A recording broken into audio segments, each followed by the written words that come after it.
আপনি কত বছর এই স্বয়ংসেবক হিসেবে? মানে আমি রাষ্ট্রীয় স্বয়ংসেবক সংঘে আমার যখন বয়স মোটামুটি 10-11, 1968-তে আমি রাষ্ট্রীয় ছাত্র ছিলাম। সেই অবস্থাতে পশ্চিমবঙ্গেই পুরো সময় পশ্চিমবঙ্গেতেই আমি আসানসোলে এলেন। কি করে এলেন রাষ্ট্রীয় স্বয়ংসেবক সংঘে? রাষ্ট্রীয় এসএফআইও করতে পারতেন, আপনি তো কংগ্রেসও করতে পারতেন। এসএফআই আমার বাবা, আপনাদের যে গুরু তিনি তো ওখানে কংগ্রেস করতেন আগে।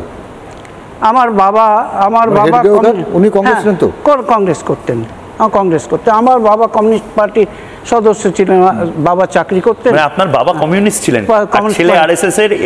আমি ছোট থেকে আরএসএস, কিন্তু আমার বাবা বলতেন যে আমার ছেলে ঠিক জায়গায় আছে।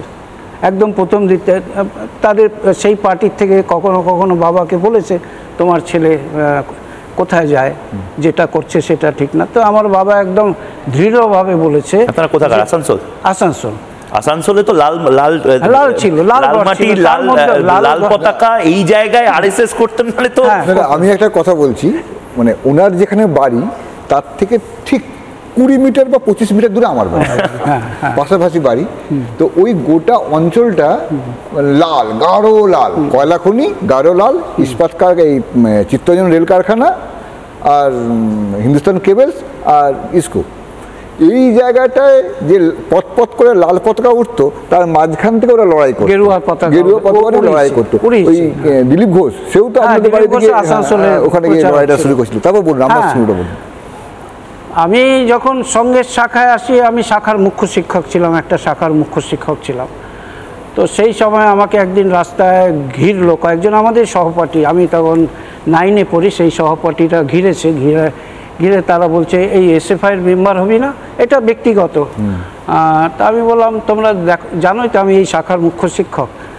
আর তখন দণ্ড নিয়েই যেতাম, বাড়ির থেকে দণ্ড নিয়ে হাফ প্যান্ট পরেই শাখায় যেতাম, আবার বাড়িতেও আসতাম দণ্ড নিয়ে হাফ প্যান্ট পরে। তো তারা ঘিরে ধরে বলছে মেম্বার হবি না? আমি বললাম না, আমি আরএসএস করি, আমি আরএসএস এই শাখার মুখ্য শিক্ষক।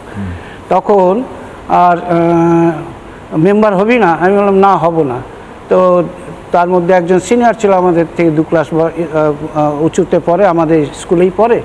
তো সে বললো ঠিক আছে দেখে নেবো। আমিও বললাম ঠিক আছে, আমিও দেখে নেবো। আমারও পা কাঁপছে, ওই যে লাল ঝান্ডা পা কাঁপছে, কিন্তু আমি কোন জায়গাটা হয়েছে? মানে ওই যে দক্ষিণ পশ্চিম জানা আছে, দক্ষিণ পশ্চিমের যে দুর্গাপূজা হয়, তার পাশের মাঠটা স্কুল আছে, স্কুলের পাশেই মাঠ, সেই মাঠে মধ্য গগনে সিপিএম। হ্যাঁ, মধ্য গগনে সিপিএম।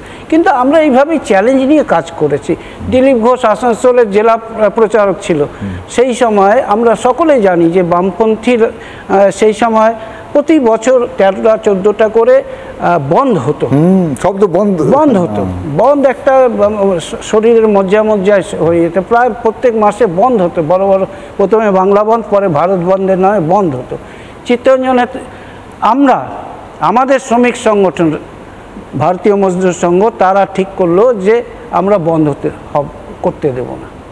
মনে আছে গল্পটা? হ্যাঁ, করতে দেবো। দিলীপ ঘোষ তখন এইখানে জেলা প্রচারক। আচ্ছা, আরএসএস এর লোকেরা নাকি ওই রয়ের এজেন্ট বা মোজাতের এজেন্টের মতন খুব গোপনে গোপনে কাজ করে, এটা কি সত্যি কথা? বিভিন্ন বাড়িতে, গ্রামে আপনারা চলে যান, সেখানেই রাত কাটান, সেখানে খাবার খান।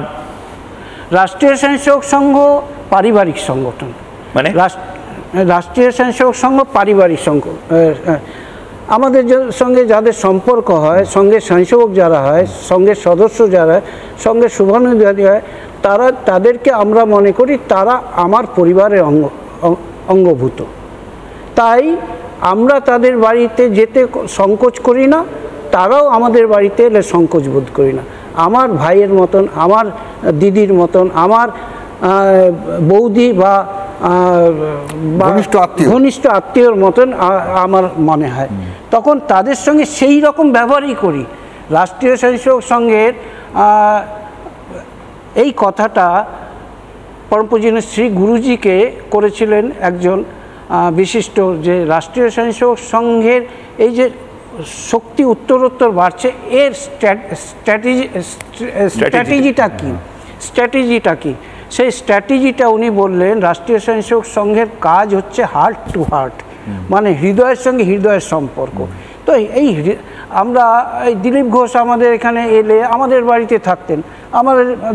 আমরা 4 ভাই ছিলাম, 4 ভাইয়ের সঙ্গে 1 ভাই 5 ভাই পঞ্চপাণ্ডব, সেইভাবে থাকতাম।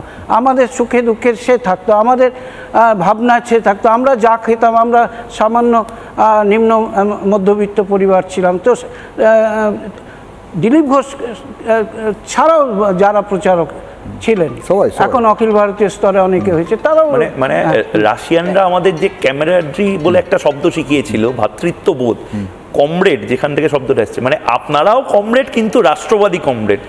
নানা ধরনের কন্টেন্ট দেখার জন্য লাইক করুন, শেয়ার করুন আমাদের ফেসবুক পেজ, সাবস্ক্রাইব করুন আমাদের ইউটিউব চ্যানেল।